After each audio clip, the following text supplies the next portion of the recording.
and he is Billy King. How was your All-Star break, by the way? How'd that work out? Was there an All-Star game? I think I did make it over there Sunday for the game. Yeah. And then I jumped on the red eye and came home. And this is more of a great All-Star break for me.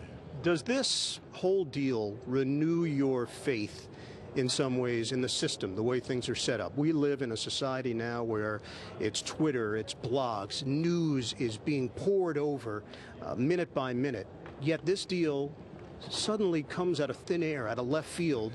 You working with a friend of yours, Kevin O'Connor, the GM of the Utah Jazz.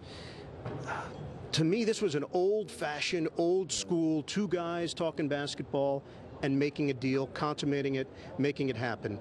Your assessment of just how the business part of this went down? Well, I just think what it was, Kevin knew what he needed if he was going to trade Deron, and I knew what I would want to give up. So I had been thinking about it, I think Kevin had been thinking about it, even though we had not discussed it. And so when we presented it, he looked at it, okay, this is fair. And we presented and talked about a couple of things, but all of it, including Deron.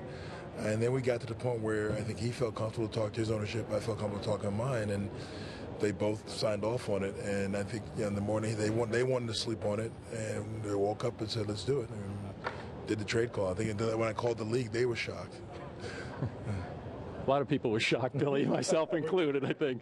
Let's talk a little bit about any business transaction. You've been doing this a long time. There's an upside, a reward side, and there's also a risk side in a transaction. Evaluate for us what's going through your mind when you're making this decision over a 24-hour period of time in terms of comparative reward to the risk in terms of his contract and how you're going to keep him, and what goes through your mind. You know, I really didn't look at, you look at the risk, but I looked at the fact is we have a great story here.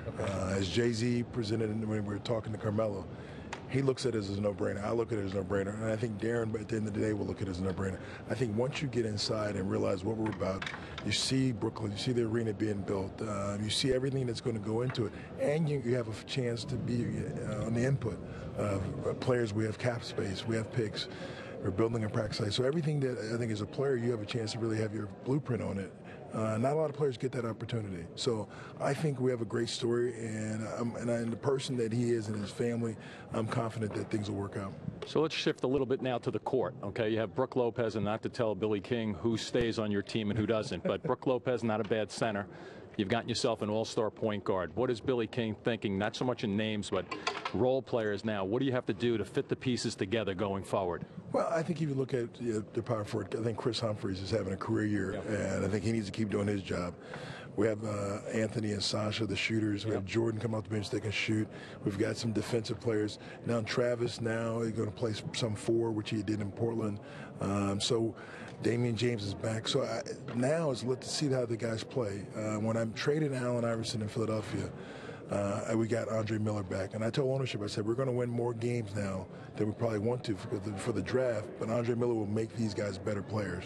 And that's what Deron's going to make these guys better players. And so now we'll be able to evaluate them and see them in situations. And it's not a knock on Devin Harris, but Deron Williams is a better player than Devin, and I think he'll allow these guys to see what they can do. Yeah, I agree with you. I mean, we don't want to knock anybody, but Devin Harris's style was to come down the floor and make things happen, primarily for himself, to get to the basket and all.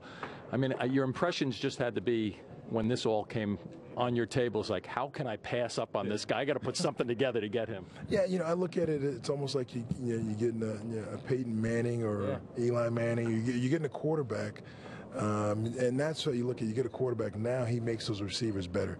Yeah, the play action is a little better. Or if you're put in baseball terms, the Phillies, if you have a chance to get Roy Halladay, now the game becomes that, because he goes almost to the ninth inning, so now you don't need as good a bullpen. That's how you look at it, and I think that's what Deron brings for us. There's some areas where you can say, okay, we can be a little deficient in an area because we have such a great point guard. Thanks for not mentioning Cliff Lee on the Yes Network. That was so sharp. That was good. Well, I didn't want to bring up Cliff or Roy. Notice how I didn't bring that up and put you on the spot.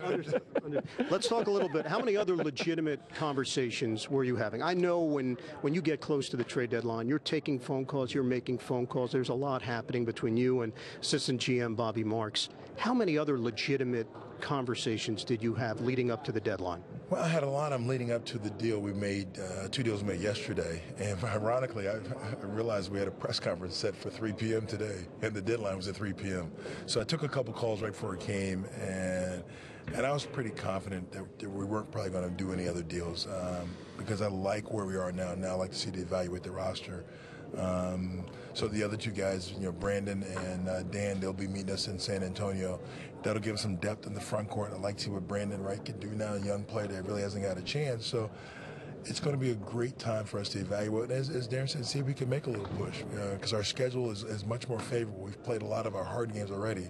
Now we're in the month of March. The schedule is favorable in April, so we'll see what we can do. Billy, much appreciated. Congrats. Thanks. You guys go to San Antonio? We'll be there. I'll see you when you get back. I'm staying. I think Billy's going to take a nap. We're going to go lunch. He deserves it.